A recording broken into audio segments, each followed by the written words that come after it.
Alrighty ho team, on today's episode of Tech Tip Tuesdays we're going to be going over how to disassemble and spring change your Version 2 AEG M4. So I've just taken the stock off, removed the battery, now we're taking the upper off by punching both those pins out. Remove your mag release, so we're just removing all the components that hold the gearbox in at the moment, and then we can get to the motor grip. So removing that base plate, unplug the two wires from the motor and it's going to slide right out. Once that motor does pop out, you can have access to two screws typically that hold the gearbox to the pistol grip, which sandwiches the lower receiver in place as well. So we're just unthreading those wires, and now we are going to be able to punch out the trigger pin.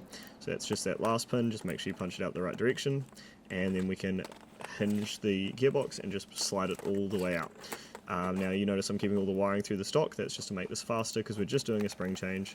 So remove the screws all the way around the gearbox, and once we've done that, we're going to be able to take a long Allen key or a thin screwdriver, place it in the spring guide, which you'll see right here, and we're going to hold that spring guide in place as we crack open the gearbox to ensure that the spring guide with all that spring tension on it doesn't pop out the way. So you'll see that here we've got something holding the spring guide, and I'm just using pliers to pry the gearbox open. We're going to gently lift the gearbox shell off so we don't disturb anything, then just take the spring tension out.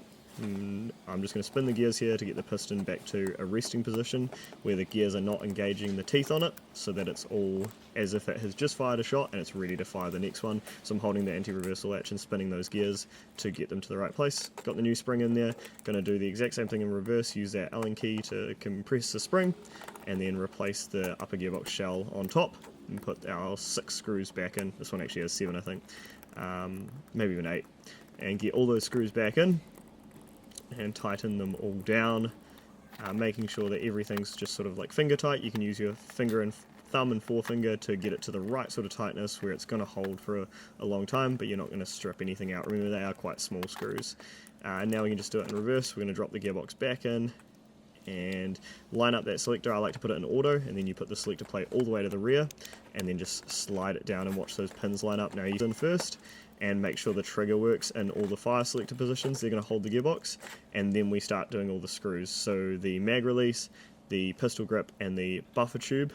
This is because all those screws that attach to the gearbox itself are going to pull and put tension on the gearbox and those pins and hold it all aligned and in place. So pins first, then screws is a great way to do it. Now you just see I'm replacing the motor grip, making sure that we space is in there, tightening those two base plates down, put your upper on, and you're all done. Thanks for watching, team.